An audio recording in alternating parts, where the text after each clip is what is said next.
Hello friends, आपका स्वागत है हमारे चैनल एवरीडे न्यू में। दोस्तों, आज के इस वीडियो में हम लोग बात करने वाले हैं RRB NTPC exam and RRC group D exams के बारे में।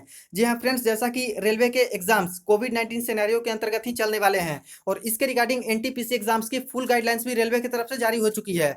तो फ्रेंड्स, इस वीडियो में हम लोग एक एक पॉइंट गाइडलाइंस की पूरे विस्तार में देखने वाले हैं। इसके बाद कई छात्रों के लगातार क्वेरीज आ रहे हैं कि अगर किसी कैंडिडेट में कोरोना के लक्षण पाए जाते हैं, यानी कि फीवर, हेडेक या फिर कफ पाए जाते हैं, या फिर कोई कैंडिडेट पॉजिटिव पाए जाते हैं, कोविड पॉजिटिव पाए जाते हैं, तो उनके साथ क्या होने वाले हैं। क्या उनको एग्जाम से बिल्कुल बाहर कर दिया जाएगा या फिर उनके एग्जाम को रीशेड्यूल बाद के दिनों में किए जाएंगे। अगर उनके एग्जाम को रीशेड्यूल करवाए जाते हैं तो कितना समय बाद उनके एग्जाम को रीशेड्यूल करवाए जाएंगे, इसके बारे में बात करने वाले हैं। एग्जाम सेंटर के बारे में इसी वीडियो में बात करेंगे। इसके बाद फ्रेंड्स, आरआरबी एनटीपीसी का एग्जाम कितने मंथ तक चलेंगे, कब तक यहाँ पे कंप्लीट हो जाएंगे एग्जाम, और आरआरसी ग्रुप डी का एग्जाम कब से स्टार्ट हो सकते हैं। तो फ्रेंड्स, वीडियो को आप लोग शुरू से लेकर अंत तक जरूर देखिएगा ताकि सारे डाउट्स आपके क्लियर हो सके। और जो लोग चैनल पर नए हैं, सब्सक्राइब करके बेल बटन जरूर दबा दीजिएगा रेलवे भर्ती की पल पल की अपडेट के लिए। तो चलिए वीडियो को स्टार्ट करते हैं। तो सबसे पहले फ्रेंड्स बात करते हैं हम लोग एग्जाम सेंटर के बारे में। तो देखिए, जो रिवाइड या फिर मॉडिफाइड टेंडर डॉक्यूमेंट पब्लिश किए गए हैं, यहाँ पे फ्रेंड्स बताए गए हैं पॉइंट नंबर 3 में एग्जामिनेशन सेंटर के बारे में। तो एग्जिस्टिंग क्लॉज में ये मेंशन है और रिवाइड मॉडिफाई करके ये यहाँ पे बताए गए हैं। फ्रेंड्स देखिए, the examinations for RRBs will be conducted across the country covering jurisdiction of all participating RRBs spanning from a single shift to multiple shift on each day। यानी दोस्तों, जितने आपके 21 आरआरबी जोन है, सभी आरआरबी की जो भी ज्यूरिसडिक्शन है उसके अंतर्गत आपके सेंटर ऑल ओवर इंडिया यहाँ पे दोस्तों बनाई जाएंगी। अब कैंडिडेट को एग्जामिनेशन सेंटर प्रोवाइड कहाँ पे किए जाएंगे, तो मैक्सिमम कैंडिडेट को एग्जामिनेशन सेंटर उनके होम स्टेट में ही दिए जाएंगे। और कुछ कैंडिडेट को अगर एकोमोडेट नहीं कर पाती है उनके होम स्टेट में, तब उनको दोस्तों 500 किलोमीटर के रेंज में दूसरे स्टेट या फिर नियर बाई स्टेट में भेजा जाता है। देखिए, पहले भी यही लिखा जाता था कि 500 किलोमीटर के अंदर के रेंज में हम लोग एग्जामिनेशन सेंटर देते हैं, लेकिन फ्रेंड्स कई छात्रों को यहाँ पे 800 किलोमीटर दूर, 1000 किलोमीटर दूर, 1200 किलोमीटर दूर भी भेज दिया जाता था। क्योंकि देखिए, कुछ अपवाद में जैसे स्टेट हैं, जैसे कि यूपी हो गया, बिहार हो गया, राजस्थान हो गया, मध्य प्रदेश हो गया, ये सारे स्टेट से मैक्सिमम कैंडिडेट जो है फॉर्म अप्लाई करते हैं और इन सभी कैंडिडेट को अपने होम स्टेट में एकोमोडेट करना बहुत ज़्यादा मुश्किल हो जाता है फ्रेंड्स। इसीलिए मैक्सिमम को एकोमोडेट कर देते हैं और जो बच जाते हैं उनको दूसरे स्टेट में 500 किलोमीटर के रेंज में या फिर 600 या फिर 700, 1000 किलोमीटर के रेंज में भेजा जाता था। लेकिन फ्रेंड्स, इस बार बिल्कुल भी सिचुएशन अलग है। कोविड-19 सिनेरियो के अंतर्गत एग्जाम चल रहे हैं, तो रेलवे कोई भी यहाँ पे रिस्क लेना नहीं चाहेंगी और मैक्सिमम कैंडिडेट को होम स्टेट में सेंटर मिल जाएंगे। और कुछ कैंडिडेट को एकोमोडेट नहीं कर पाती है तो उनको यहाँ पे 500 किलोमीटर के रेंज में दूसरे स्टेट में भेजा जा सकता है। तो इस प्रकार से यहाँ पे एग्जामिनेशन सेंटर प्रोवाइड किए जाते हैं। बाकी यहाँ पे वही पॉइंट लिखा है कि जैसे एग्जाम समाप्त होती है तो ईसीए के सर्वर पे सारा कुछ डॉक्यूमेंट्स अपलोड कर दिए जाए और बाकी रेलवे के सर्वर है वहाँ पे भी डॉक्यूमेंट जल्द से जल्द अपलोड कर दिए जाएं। अब एक सवाल और फ्रेंड्स, की क्या अगर किसी कैंडिडेट को कोई सेंटर मिल जाते हैं तो सेंटर में बदलाव कर सकते हैं, यानी सेंटर बदल सकते हैं या फिर नहीं। तो देखिए, सेंटर आप लोग बिल्कुल भी नहीं बदल सकते हो। जो सेंटर आपको मिल जाता है उसी सेंटर पर जाके आपको एग्जाम देने होते हैं। अब चलिए फ्रेंड्स, बात करते हैं हम लोग एग्जाम के रिगार्डिंग फुल गाइडलाइंस की। तो ये रही फ्रेंड्स ऑफिशियल नोटिस जो कि रेलवे रिक्रूटमेंट बोर्ड चेन्नई की तरफ से जारी किए गए हैं, क्योंकि एनटीपीसी का टेंडर चेन्नई की तरफ से फाइनल किए जा रहे हैं। फ्रेंड्स, जो गाइडलाइंस जारी हुए हैं इसके बारे में थोड़ा सा डिस्कशन प्रीवियस की वीडियो में मैंने किया था, लेकिन फ्रेंड्स यहाँ पे पूरे विस्तार में देखने वाले हैं क्योंकि बहुत सारी इंपॉर्टेंट बातें हैं जो कि स्टूडेंट के लिए बताए गए हैं इस गाइडलाइंस में। देखिए friends, guidelines for conduct of computer based test CBT in कोविड-19 सिनेरियो। तो फर्स्ट पॉइंट में यहाँ पे मेंशन किया गया है the latest instructions guidelines and orders issued by the central. यानी दोस्तों, सेंट्रल गवर्नमेंट के द्वारा जो गाइडलाइंस जारी किए गए हैं और जो स्टेट गवर्नमेंट के तरफ से गाइडलाइंस या फिर एसओपी जारी किए गए हैं, सभी कैंडिडेट को और सभी स्टाफ को उसका दोस्तों पालन करना होगा। इसके बाद सेकंड नंबर में है the maximum number of shift per day will be restricted to 2। ये भी आपको पता होगा दोस्तों कि 2 शिफ्ट में ही अब आपकी एग्जाम चलने वाली है। पहले 3 शिफ्ट में एग्जाम चलती थी तो जल्द कंप्लीट हो जाती थी, लेकिन अभी दोस्तों 2 ही शिफ्ट में एग्जाम चलेंगी कोविड-19 को देखते हुए। तो अब दोस्तों ज्यादा समय तक आपके एग्जाम चलेंगे और प्रॉपर सैनिटाइजेशन और सोशल डिस्टेंसिंग का भी फॉलो यहाँ पे करना होगा। Every staff involved in the conduct of CBT and candidate of a shift to be advise to download Aarogya Setu app. तो सभी कैंडिडेट को और सभी स्टाफ को यहाँ पे आरोग्य सेतु ऐप भी डाउनलोड करने अनिवार्य होंगे। 4 नंबर में है entire examination centre floors and walls doors gates should be spread with prescribed disinfectant. तो सभी जगह को दोस्तों डिसइंफेक्टेंट किया जाएगा एग्जामिनेशन से पहले और एग्जामिनेशन होने के बाद। इसके बाद यहाँ पे देखिए 5th नंबर पॉइंट में sanitizer bottles should be always available at entry gate. Entry gate पे सैनिटाइजेशन बोतल रहेंगे। इसके बाद बायोमेट्रिक फोटो बूथ्स रहेंगे जहाँ पे भी सैनिटाइजर बोतल्स रहेंगे, एग्जामिनेशन रूम के पास रहेंगे फ्रेंड्स। इसके बाद कैंडिडेट डेस्क पे स्टाफ ऑब्जर्वर रूम सभी जगह पे यहाँ पे प्रोवाइड किया जाएगा। 6 नंबर पॉइंट में है all liquid hand wash bottles should be replenished promptly in restroom and entry gate whenever required। यानी जब भी जरूरत पड़ती है दोस्तों जल्द से जल्द यहाँ पे प्रोवाइड किए जाएंगे सैनिटाइजर बोटल्स। इसके बाद नेक्स्ट है 7 नंबर पॉइंट में eight the end of each shift session and before beginning of next shift following should be thoroughly disinfected. यानी एग्जाम शुरू होने से पहले और एक शिफ्ट की एग्जाम समाप्त हो जाती है तब क्या क्या किए जाने हैं, क्या डिसइंफेक्टेंट करने हैं। तो कैंडिडेट्स कंप्यूटर नोट्स को करने हैं डिसइंफेक्टेंट। इसके बाद सिटिंग एरिया को करने हैं, ऑल द वॉशरूम्स को करने हैं, all door handles staircase railing को लिफ्ट बटन्स को करने होंगे डिसइंफेक्टेंट। इसके बाद व्हील चेयर प्रेजेंट है तब करने हैं उसको, ऑल द ट्राश बिन्स को भी यहाँ पे दोस्तों करने हैं डिसइंफेक्टेंट। इसके बाद है हेल्थ स्टेटस के बारे में, जितने भी स्टाफ एसोसिएटेड है वहाँ पे सीबीटी एग्जाम कंडक्ट करवाने के लिए सभी के हेल्थ स्टेटस को बार बार चेक किए जाएंगे बिगिनिंग ऑफ ईच शिफ्ट। इसके बाद आरोग्य सेतु ऐप के बारे में मेंशन है कि सभी को यहाँ पे डाउनलोड करने होंगे।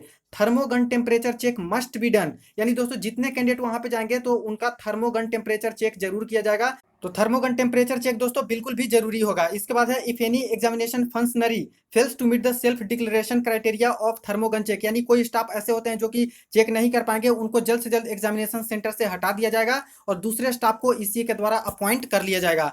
नेक्स्ट है friends all the exam functionaries invigilator housekeeping security guard सभी को यहाँ पे प्रॉपर मास्क का यूज करना है। अगर जरूरत पड़ती है दोस्तों तो इनको यहाँ पे फेस शील्ड भी पहनने होंगे और पीपी किट भी पहनने होंगे।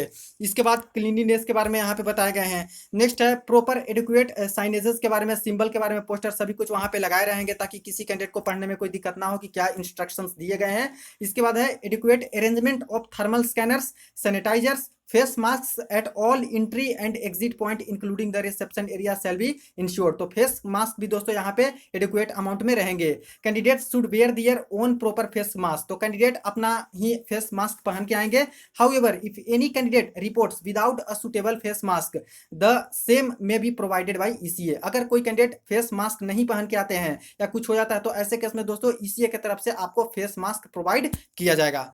इसके बाद नेक्स्ट देखिए friends point 13 ECA centre incharge should monitor the entry and exit point so as to avoid crowding at these places. यानी जो यहाँ पे इंचार्ज होंगे वो टाइम टू टाइम चेक करते रहेंगे कि यहाँ पे कोई क्राउडिंग ना हो। There should be proper marking with at least 6 feet distance where candidates of subsequent shift stand while waiting for opening of the venue gate. यानी जब आपकी एंट्री होगी एग्जामिनेशन के लिए तो जैसे स्टूडेंट लाइन से खड़े होते हैं 6 फीट की दूरी पे दोस्तों मार्किंग की रहेगी, उसी स्थान पे आपको खड़े होना है और एक ऑर्डरली मैनर में आपको एंट्री दिया जाएगा। और एग्जिट के बारे में बताया गया है also exit of candidate should be permitted 1 by 1 only in orderly manner. और उसी प्रकार से एग्जिट भी एग्जाम खत्म होने के बाद किए जाएंगे। इसके बाद it should be ensure that candidate of first shift while exiting after exam do not cross while waiting second shift candidate. अब जिनका एग्जाम समाप्त हुआ है तो वो दूसरे तरफ से निकलेंगे, जो कैंडिडेट सेकंड शिफ्ट वाले हैं वेट कर रहे हैं उनके तरफ से ये लोग नहीं जाएंगे, ये ध्यान में रखना होगा। इसके बाद 14 नंबर पॉइंट है before granting entry in the examination. दोस्तों मोस्ट इंपॉर्टेंट पॉइंट यहाँ पे पॉइंट 14 बताया गया, इसको ध्यान से समझिएगा।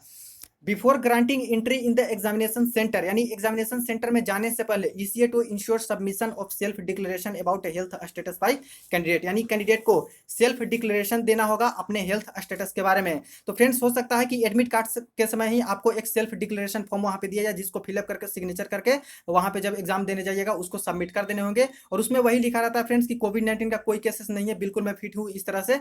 तो आपको एक यहाँ पे सबमिट करना पड़ सकता है जो कि सिग्नेचर करके आपका सेल्फ डिक्लेरेशन का। दियर थर्मल स्क्रीनिंग वो भी चेक कर लिया जाएगा। चेकिंग ऑफ आरोग्य सेतु ऐप स्टेटस, इसके बाद wearing of face mask, sanitizing of hand etcetera. तो सब कुछ क्लियर कर लिया जाएगा एंट्री होने से पहले। Candidates having symptoms of fever, देखिए मोस्ट इंपॉर्टेंट पॉइंट, फीवर जिनको है या फिर कफ होता है या फिर cold would not be allowed to take the exam. यानी ऐसे कैंडिडेट जिनको फीवर हो जाता है या फिर कफ हो जाता है या फिर कोल्ड का किसी तरह से पाए जाते हैं तो इनको एग्जाम देने नहीं दिया जाएगा।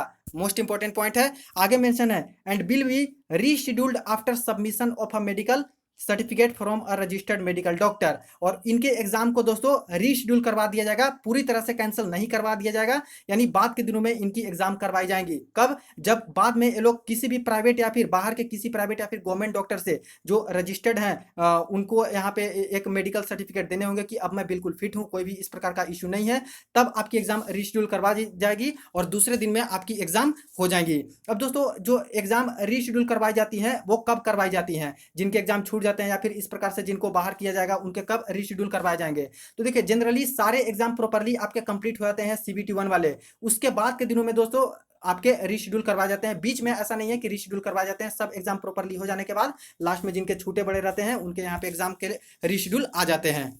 तो वैसे छात्र जिनमें कोरोना के लक्षण पाए जाते हैं या फिर कोविड पॉजिटिव पाए जाते हैं तो उनके एग्जाम उस समय के लिए कैंसिल किए जाएंगे और बाद के दिनों में एग्जाम को रीशेड्यूल करवा के बाद के दिनों में एग्जाम उनकी कंप्लीट करवा जाएंगी, तो डरने की कोई जरूरत नहीं है। इसके बाद पॉइंट 15 में देखिए, at the end point during security check frisking of the candidate will be done using hand held metal detector devices. यानी दोस्तों जब कैंडिडेट आते हैं तो उनकी एक तरह से चेकिंग की जाती है पैकेट में ये सब में कि कहीं चीट या फिर कुछ लेके तो आए नहीं है, कोई डिवाइस तो नहीं है, तो ये सारे चेक होंगे, फ्रिस्किंग किए जाएंगे। लेकिन किस प्रकार से किए जाएंगे? तो सिर्फ और सिर्फ मेटल डिटेक्टर के तरफ से ही किए जाएंगे, इसलिए to ensure adoption of all prescribed safety measures by staff concerned there will be no physical body patting. और फिजिकली दोस्तों यहाँ पे चेक नहीं किया जाएगा, जैसे हाथ से पॉकेट में चेक किया जाता है, कॉलर में ये सब में चेक किया जाता है कि कुछ है डिवाइस या फिर कुछ चीट है या फिर नहीं, तो ऐसे चेक नहीं, सिर्फ और सिर्फ मेटल डिटेक्टर से ही चेक किया जाएगा।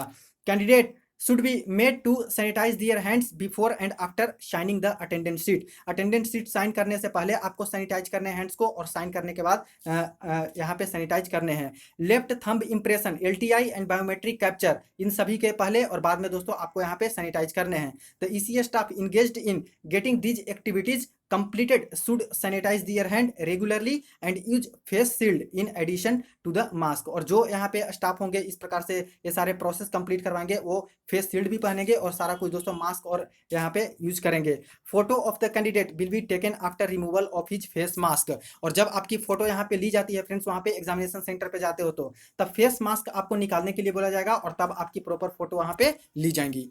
इसके बाद नेक्स्ट पॉइंट देखिए friends 16, keeping in view of the requirement of mandatory physical distancing venues should have adequate rooms capacity so as to ensure a minimum distance of 6 feet between two adjacent candidates during examination। यानी examination के समय दो candidate के बीच में दूरी 6 feet की कम से कम होनी अनिवार्य है, इसीलिए एडिक्वेट रूम की कैपेसिटी होनी चाहिए। इसके बाद आगे है also preferably the seat allotted in one shift should not be used for seating the candidate of subsequent shift. यानी एक शिफ्ट में जिस कैंडिडेट को जो सीट अलॉट होते हैं, दूसरे शिफ्ट वाले जो कैंडिडेट आएंगे वो सीट इनको नहीं दी जाएंगी, नए सीट पे दोस्तों इनको यहाँ पे बैठाए जाएंगे। तो इस प्रकार से देख सकते हो कि आपकी नंबर ऑफ शिफ्ट भी घट चुकी है, अब दो ही शिफ्ट में आपके एग्जाम कंडक्ट करवाए जाएंगे कोविड 19 के कारण। और इसके बाद नंबर ऑफ कैंडिडेट पर शिफ्ट भी दोस्तों कम हो जाएंगे, क्योंकि एक सीट जो अलॉट होंगी वो सीट फिर से अलॉट नहीं की जाएंगी, सेकंड शिफ्ट में दूसरे सीट कैंडिडेट को दिए जाएंगे।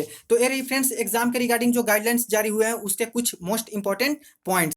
अब फ्रेंड्स बात करें कि आरआरबी एनटीपीसी का एग्जाम कितने मंथ तक चलने वाले हैं।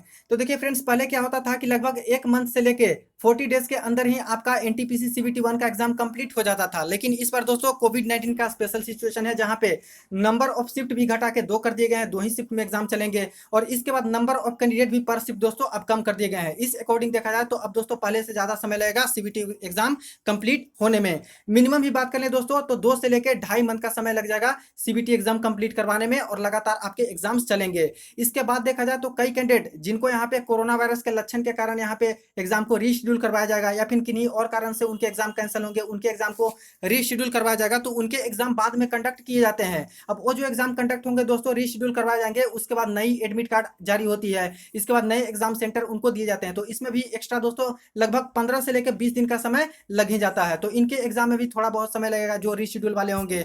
तो मिनिमम देखा जाए दोस्तों तो वही लगभग 3 मंथ के आसपास दोस्तों समय लग जाएगा आपकी सीबीटी 1 एनटीपीसी की कंडक्ट करवाने में। अब फ्रेंड्स बात करें कि आरआरसी ग्रुप डी का जो 1,03,000 पोस्ट वाली भर्ती है उसकी एग्जाम कब से स्टार्ट हो सकती है। तो देखिए इसका अभी लेटेस्ट में इसी टेंडर जारी किया गया है, लेकिन जैसे ही फ्रेंड्स आपका आरआरबी एनटीपीसी का सीबीटी 1 एग्जाम कंप्लीट होता है, इसके तुरंत बाद ही आरआरसी ग्रुप डी का नोटिस आ जाएगा और इसकी दोस्तों एग्जाम आपकी स्टार्ट हो जाएंगी। जिस प्रकार से अभी अनाउंसमेंट किया गया है कि रेलवे बिल्कुल तैयार है, 15 दिसंबर से आपकी एग्जाम स्टार्ट होने वाली है एमआई कैटेगरी का, एनटीपीसी का और ग्रुप डी का। तो सबसे पहले टेंडर है दोस्तों एमआई कैटेगरी का और एनटीपीसी का फाइनल करवा लिया जाएगा और इन्हीं दोनों के एग्जाम सबसे पहले कंडक्ट करवाए जाएंगे। और जैसे ही एनटीपीसी समाप्त होते हैं फ्रेंड्स, तो जल्द से जल्द आपका आरआरसी ग्रुप डी का एग्जाम यहाँ पे स्टार्ट करवा लिया जाएगा। एक्सपेक्टेड बात कर लें तो एंड ऑफ मार्च या फिर दोस्तों अप्रैल मंथ से आपकी आरआरसी ग्रुप डी की एग्जाम स्टार्ट हो जाएंगी। तो अब आप लोग किसी चीज का वेट मत कीजिए और सीरियसली एग्जाम्स की प्रिपरेशन जारी रखें। फ्रेंड्स, वीडियो को ज्यादा से ज्यादा दोस्तों के साथ आप लोग जरूर शेयर कर दीजिएगा। कोई क्वेरी हो कमेंट सेक्शन में पूछ सकते हो और बेल बटन जरूर दबा दीजिएगा ताकि नोटिफिकेशन टाइम टू टाइम मिलती रहे। चलिए मिलते हैं नेक्स्ट वीडियो में।